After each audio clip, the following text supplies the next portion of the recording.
அனைவருக்கும் வணக்கம். நான் முனைவர் சி பவித்ரா. இந்த காணொளியில் நாம் காணவிருப்பது தமிழர் நாட்டார் விளையாட்டுகள்.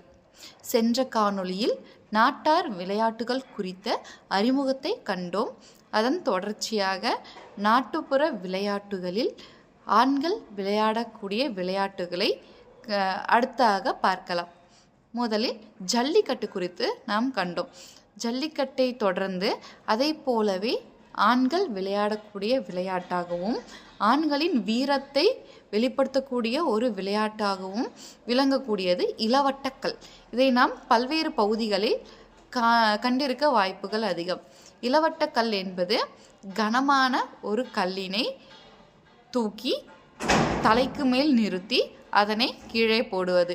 அப்போ எந்த ஆண்மகன் இக்கல்லினை தூக்கி கீழே போடுகிறானோ அவன் வெற்றி பெற்றவனாக அறிவிக்கப்படுவான்.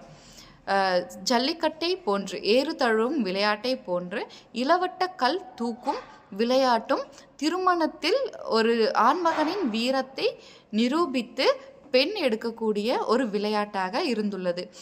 அப்போ திருமணம் சார்ந்த இந்த விளையாட்டுகள் எல்லாம் நிகழ்த்தப்படுவதனால் இவ்விளையாட்டுகள் அக்கால மக்களின் பண்பாட்டை, திருமணம் என்னும் பண்பாட்டை வெளிப்படுத்தக்கூடிய ஒரு விளையாட்டாக இருப்பதை நாம் பார்க்க முடிகிறது. இந்த இளவட்டக்கல் தூக்கும் விளையாட்டு இன்றும் பல்வேறு பகுதிகளில் திருவிழா சமயங்கள் சார்ந்து நிகழ்த்தப்பெறும் ஒன்றாக இருக்கிறது. ஜல்லிக்கட்டை போன்ற திருவிழா சமயங்களை ஆண்கள் தங்களுடைய வீரத்தினை நிரூபிப்பதற்கு இளவட்டக்கல்லினை தூக்குகின்றனர். இது பண்பாடு சார்ந்து நாம் இன்றும் அறியக்கூடிய ஒரு நாட்டுப்புற விளையாட்டுகளுள் முக்கியமான விளையாட்டாக காணப்படுகிறது. இளவட்ட கல்லை தொடர்ந்து ஆண்கள் விளையாடக்கூடிய வீரம் நிறைந்த அடுத்த விளையாட்டாக சிலம்பம் அமைகிறது. சிலம்பம் இன்றும் நாம் காண முடிகிறது. இன்றைய காலகட்டத்தில் சிலம்பத்திற்கான தனி வகுப்புகள் அமைக்கப்பட்டு ஆண்கள் மட்டுமின்றி பெண்களும் சிலம்பம் சுழற்றுவதில் பயிற்சி பெற்று வருகின்றனர். இச்சிலம்ப விளையாட்டானது தொடக்க காலத்தில் ஒரு தற்காப்பு கலையாக கொண்டு வரப்பட்ட ஒரு விளையாட்டு. தனி ஒரு மனிதனின் வீரத்தை வெளிப்படுத்தும் விதமாக இந்த சிலம்பம் காணப்படுகிறது. இந்த சிலம்ப விளையாட்டினை கம்பு விளையாட்டு என்றும் அழைக்கப்படுகிறது. சிலம்ப விளையாட்டானது தமிழ்நாட்டில் மட்டுமின்றி பல்வேறு மாநிலங்களிலும் இது வீரம் நிறைந்த விளையாட்டாக காணப்படுகிறது. இதனை மகாராஷ்டிராவில் லாட்டி என்றும் ஆந்திராவில் கரடியாட்டம் என்றும் அழைக்கப்படுகிறது. இது போன்ற ஒவ்வொரு மாநிலங்களிலும் இது முதன்மையான நாட்டுப்புற விளையாட்டுகளும் ஒன்றாக அமைகிறது. சிலம்பினை சுழற்றும் பொழுது அவற்றில் ஓசை கேட்பதால் இதை சிலம்பம் என்றும் ஒரு பெயர் குறிப்பிடுவதாக ஆதாரங்கள் காணப்படுகின்றன. இந்த சிலம்பமானது முதன்மையாக திருவிழா காலங்களில் ஒரு நிகழ்த்தப்படக்கூடிய ஒரு கலையாகவே காணப்படுகிறது. விளையாட்டாகவும் கலையாகவும் சிலம்பம் காணப்படுகிறது. சிலம்பத்தினை கற்றுக் கொடுப்பதற்கென்று குறிப்பிட்ட ஆசிரியர் இருப்பார்.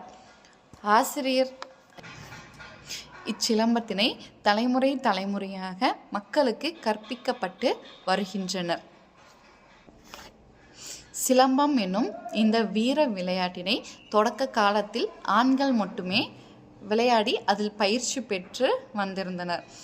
காலப்போக்கில் தற்போது ஆண்கள் மட்டுமின்றி ஆண்களுக்கு நிகராக பெண்களும் சிலம்ப கலையை கற்பதில் ஆர்வம் காட்டி வருவதை நாம் பார்க்க முடிகிறது.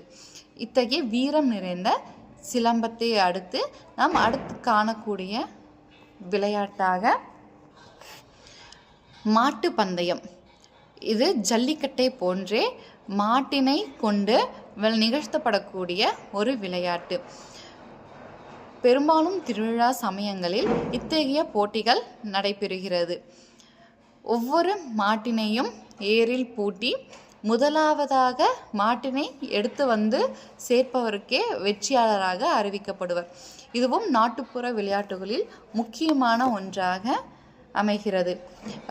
மாடு என்பது நம் தொடக்க காலத்திலிருந்து உழவு செய்த காலகட்டத்திலிருந்து நம் மனிதர்களிடையே வாழக்கூடிய ஒரு உயிர் போன்று இருப்பதால் மாட்டினை முதன்மையாக கொண்டு இத்தகைய வீர விளையாட்டுகள் நிகழ்த்தப்பட்டிருப்பதை நாம் காண முடிகிறது. இத்தகைய வீரம் நிறைந்த விளையாட்டுகளை தொடர்ந்து பெண்கள் ஆடக்கூடிய விளையாட்டு குறித்து அடுத்த காணொளியில் காணலாம். நன்றி.